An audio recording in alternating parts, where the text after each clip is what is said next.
Alors bonjour à tous, c'est Puig. Aujourd'hui, vidéo spéciale nanar de l'extrême, mauvais goût de l'extrême.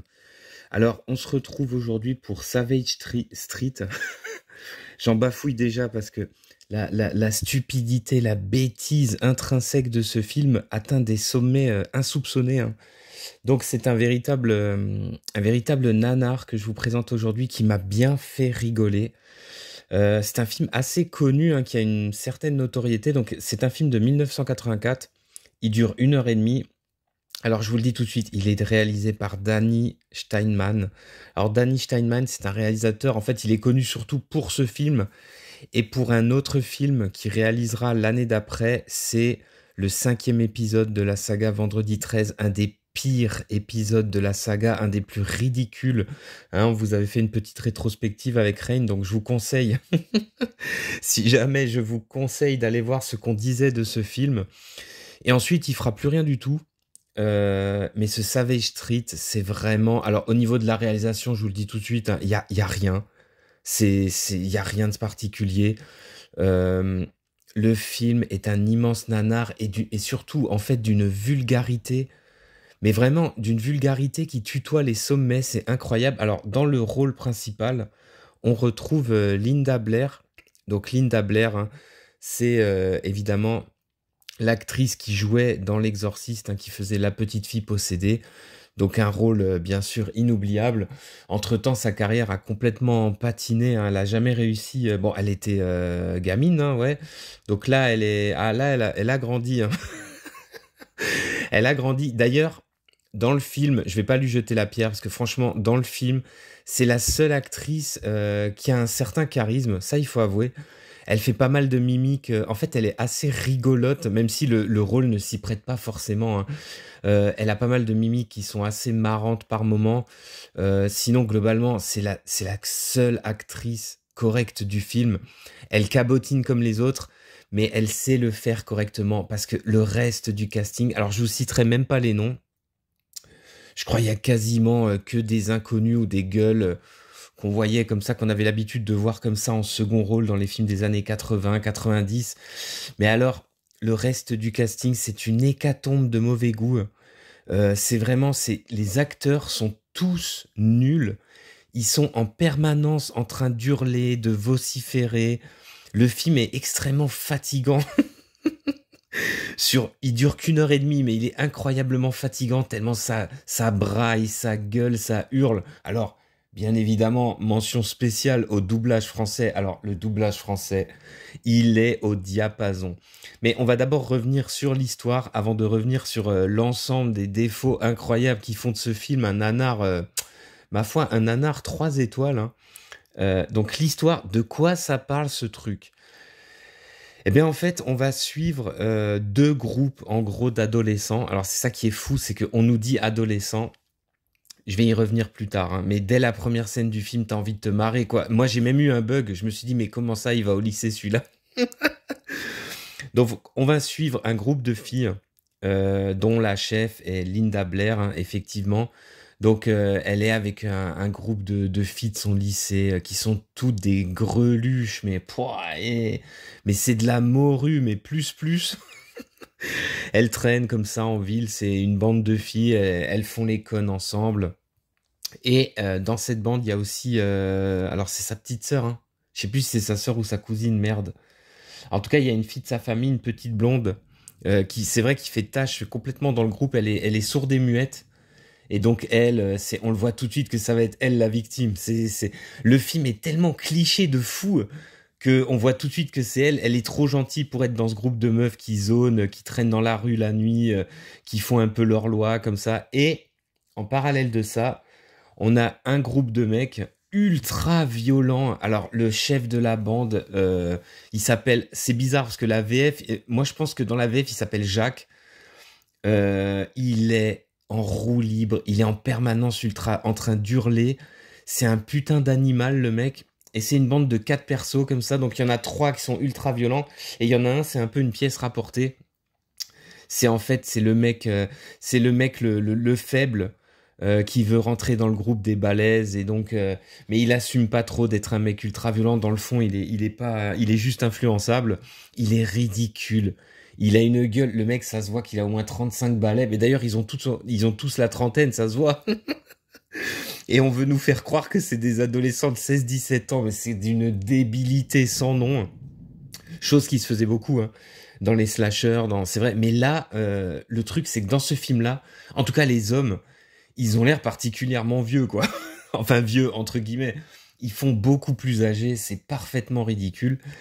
Et donc, ces deux groupes vont se jauger, vont se tourner autour, s'envoyer paître. Sauf que, un jour, les filles, c'est au début du film, hein, vont faire un sale coup aux gars. Elles vont voler leur bagnole et le remplir d'ordures. Et du coup, ils vont vouloir se venger et ils vont se venger de la pire des manières, c'est-à-dire en violant et en tabassant à mort et en laissant pour morte justement la cousine de Linda Blair dans une scène mais ignoble. Ça, c'est vrai que une scène de viol en réunion là, mais ignoble. Ils vont la passer à tabac. Ils vont s'en prendre plus tard dans le film à une autre fille du groupe. Ils vont carrément la tuer. Donc ça va aller très très loin. Ce qui va déclencher la fureur de Linda Blair qui va vouloir se venger et qui, elle aussi, pour se venger, va réellement aller jusqu'au bout. Hein.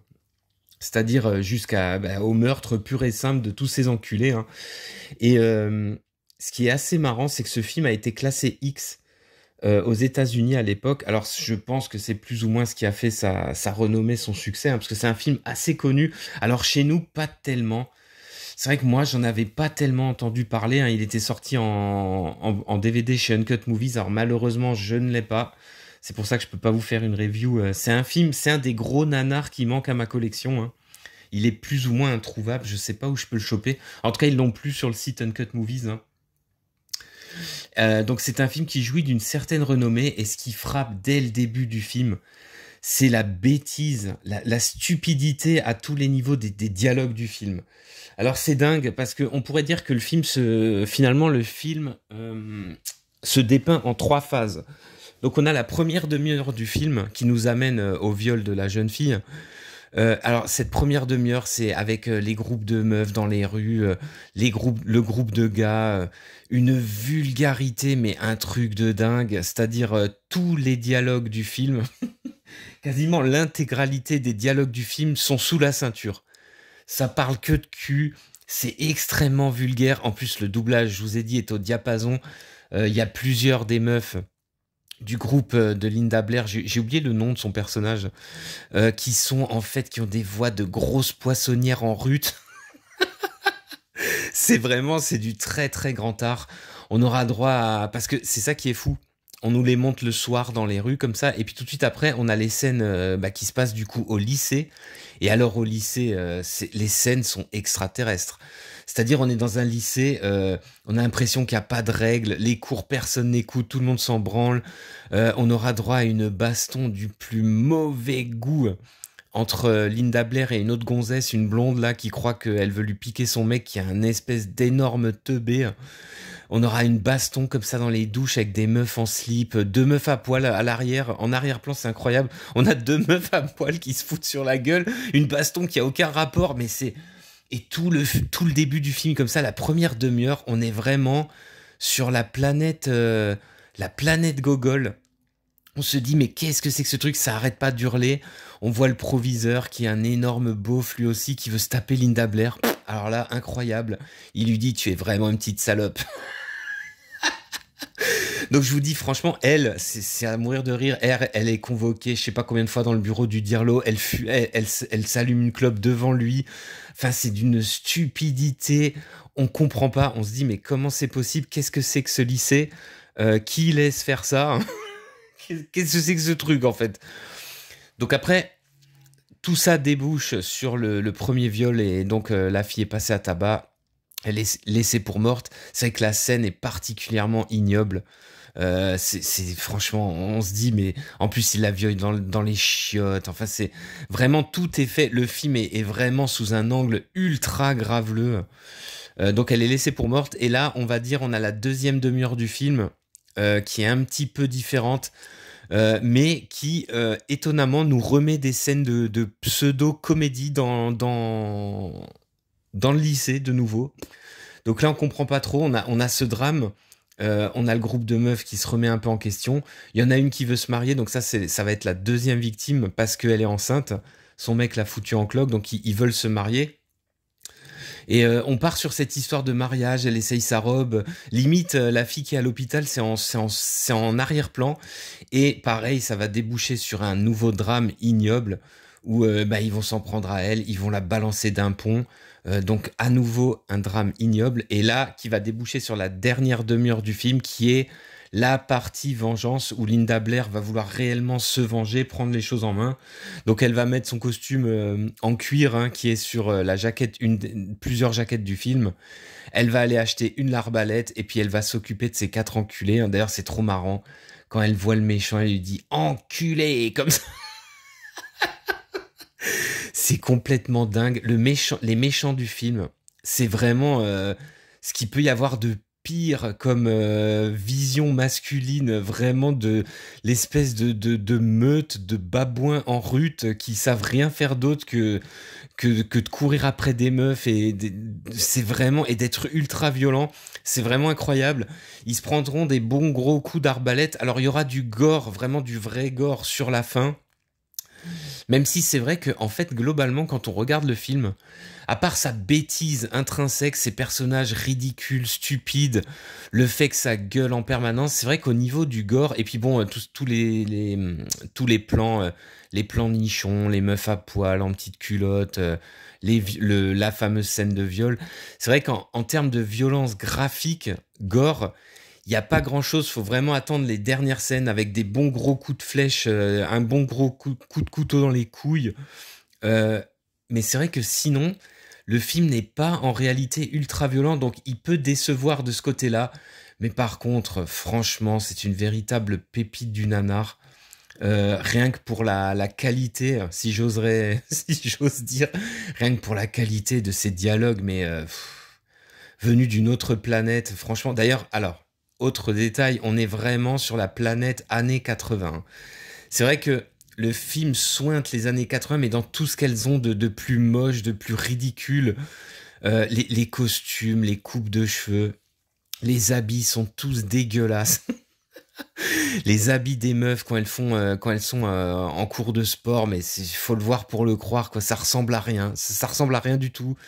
C'est vrai que le film transpire comme ça, mais à grosses gouttes, hein, c'est-à-dire grosse transpiration sous les aisselles. Des années 80 de ce film. Alors ça aussi, avec le recul, c'est très très rigolo, c'est très très marrant. Mais sinon, c'est vrai que ceux qui sont venus pour le gros gore qui tâche seront un petit peu déçus, même si c'est très marrant aussi, comme à la fin, on a une espèce de comment dire, après toute la série de meurtres qu'elle va perpétrer, c'est trop marrant. On a genre le juge au tribunal qui considère que oui, très américain, il y a des grosses circonstances atténuantes, donc comme elle a tué une bonne grappe d'enculés, bon, allez, on passe l'éponge, ça c'est assez marrant. Bah, globalement, un bon gros nanar des familles, très très marrant, très très vulgaire. Franchement, on a honte pour le film, des fois on entend de ces conneries. Ça parle de bites, de cul pendant tout le film, c'est complètement fou. Donc Savage Street, vraiment une valeur sûre du nanar, et je vous dis à plus pour de prochaines vidéos.